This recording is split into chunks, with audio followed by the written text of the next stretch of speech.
L'épisode du jour, eh bien, c'est dessine-moi un vélo. Alors pour le coup, c'est pas un vélo électrique. Ça sera peut-être le prochain. Mais là, par rapport à ce dont j'avais besoin, eh bien, je me suis fait mon petit gravel, parti d'une page blanche avec un cahier des charges bien précis. Je voulais un vélo avec une géométrie sportive, mais avec une grosse capacité de charge de transport, notamment en eau, pour en faire un fidèle compagnon de voyage. Et du coup, ce que je voulais n'existait malheureusement pas sur le marché. Du coup, eh bien, j'ai listé mes besoins et j'ai fait mes petites ébauches et je me suis rapproché d'Olivier, de Curve Engineering. Avec Olivier, on se connaît depuis très très longtemps, hein. Ça remonte aux années 90, à Métabier, au championnat du monde. Et du coup, lui, il a pris cette voie justement de concepteur, de développeur et de pouvoir mettre en plan pour pouvoir lancer en fabrication les rêves les plus fous, les rêves de chacun. Et c'est vrai que dans ces réalisations, eh bien, c'est souvent des vélos un petit peu atypiques qui correspondent à une demande personnelle. Allez faire un tour sur sa page Facebook, vous verrez, il y a rarement des vélos, ne serait-ce qu'avec des transmissions traditionnelles. Généralement, ils donnent vraiment dans la touche personnelle. Et moi, eh bien, ma touche personnelle, elle est là derrière. Donc dans l'idée, eh bien, je suis parti sur un cadre titane, parce que déjà, le titane, ça m'a toujours fait rêver. Depuis les années 90, les hauts de gamme ont toujours été en titane. C'est une matière intemporelle. Avantage d'être légère, d'être résistante également, mais surtout résistante à l'abrasion. Et c'est une matière brute. Là, on est sur un cadre qui a juste été sablé. Et par rapport aux sacoches, par rapport au velcro, eh bien, pas besoin de protéger, d'utiliser du covering pour protéger la peinture, etc. Ça, c'est un gros plus. On a un cadre brut qui est naturellement protégé. Donc, la matière était définie et même si j'avais déjà une bonne idée dans les grandes lignes de ce que je voulais en termes d'angle, de longueur de top tube, de longueur de base, eh bien, il fallait quand même construire tout le reste, puisque je voulais un vélo qui soit polyvalent, versatile, avec la possibilité de le rouler dans vraiment différents formats de roues et également de pneumatiques. Donc, ne pas avoir une sauterelle avec les roues les plus grandes et être trop perché, et ne pas avoir les manivelles qui touchent avec les plus petites roues. Donc là derrière, il est en 700 par 40 avec des Touareg de chez Cinson qui sont un bon 40. Mais ce vélo, je peux le rouler en Toro CX 700 par 47, mais également en 700 par 33 ou encore eh bien, en override, mais également le passer en 27,5 ou 650B pour les puristes du gravel.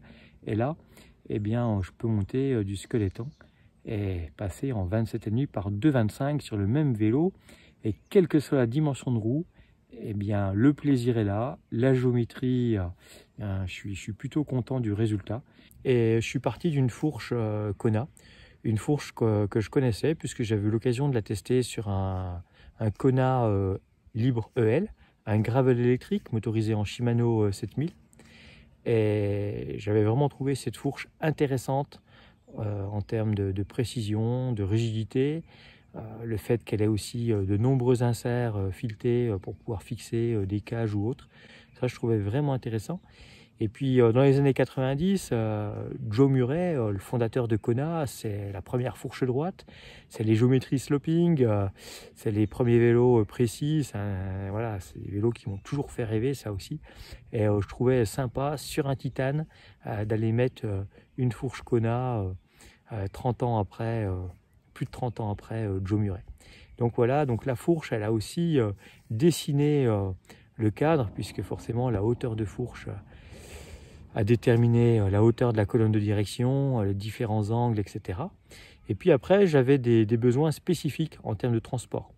Donc, vu que j'avais la ligne complète de chez Apidura, je suis parti des sacoches, parce que l'idée, c'était de pouvoir glisser mes sacoches dans le triangle, mais également au niveau du cintre, pouvoir transporter ma tente NSR pour être totalement autonome. Et pour pouvoir être autonome, il faut beaucoup d'eau. Trouver de l'eau, c'est pas évident, même de l'eau à purifier, de l'eau non potable, parfois c'est pas évident d'en trouver. Donc l'astuce, c'est quand même d'avoir une grosse capacité de transport en eau, de quoi pouvoir boire instantanément, mais également de quoi pouvoir traiter l'eau non potable, même si on l'a filtrée, même si on enlève une partie des particules, des impuretés grâce au filtre, et bien derrière, il vaut mieux la traiter à la micropure forte, parce que si on ne le fait pas, il peut rester des virus, des bactéries. Pour ce vélo, plutôt que de remonter un relocaliseur, j'ai carrément fixé les inserts là où j'en avais besoin pour pouvoir mettre des bidons. Et du coup, j'ai 2 bidons latéraux de chaque côté qui me permettent d'exploiter l'intérieur du triangle avec une sacoche, mais d'avoir 2 bidons de part et d'autre. Donc hop, minimum 1 litre d'embarqué, un gros bidon quand même dans le triangle principal, et la possibilité d'en fixer un autre dessous avec encore 3 inserts, et encore la fourche qui peut recevoir soit 2 cages pour mettre des bonbonnes, carrément des bouteilles d'eau minérale, ce qui permet de reprendre encore 3 litres. Ça peut être intéressant en fin de journée pour pouvoir faire la cuisine, la vaisselle, la toilette, et avoir de l'eau pour le petit déjeuner et pouvoir faire le plein pour le lendemain matin pour attaquer la journée. L'eau, c'est vraiment crucial en bikepacking. Sans eau, on va pas très loin. Et du coup, voilà, j'avais vraiment des besoins à ce niveau-ci. Et puis après, parmi les petites particularités, je tenais à ce que ce vélo soit en 2x11, mais je voulais qu'il soit quand même compatible mono-vitesse, à voir comment ça va évoluer tout ça au niveau des braquets. Du coup, collier rapporté pour le dérailleur avant. Comme ça, le jour où je veux passer en mono, plus de traces du dérailleur. Passage des gaines intégrées, ça aussi, je trouve que c'est quand même un peu plus d'actualité. Et puis par rapport aux sacoches, c'est quand même mieux. Et après, il a fallu faire un choix de diamètre de tige de selle. La possibilité dans cette série de tubes titane, c'était du 27,2 pour aller chercher un peu plus de confort. Dans le doute, je suis resté en 31,6 pour pouvoir mettre éventuellement Dans le doute, je suis resté en 31,8 pour pouvoir mettre éventuellement une tige de selle télescopique, puisque avec les groupes GRX, on peut avoir la commande gauche qui commande une tige de selle télescopique, et on peut avoir une tige de selle. Donc là, par rapport à un usage un peu sportif, un petit peu gravel méchant, comme disent certains, ça peut être intéressant d'avoir une tige de selle télescopique. Sachant que c'est non seulement un gravel à la géométrie sportive, avec des capacités de voyage, mais c'est également un monster gravel, puisqu'une fois qu'il est monté en 27 mm par 2,25 ou en 700 par 47, avec ses gros pneus, il n'y a pas grand chose qui lui fait peur en termes de franchissement, que ce soit à la montée ou à la descente. C'est vraiment un vélo qui est très très agréable, et je suis plutôt très content de ce nouveau jouet. Je roule beaucoup en ce moment avec, au détriment des autres vélos, mais il faut dire que je m'éclate, et forcément, ça, quand on a un nouveau joujou, on a envie de l'utiliser. C'est un petit peu normal.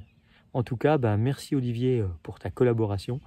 Je suis vraiment content de ce super joujou.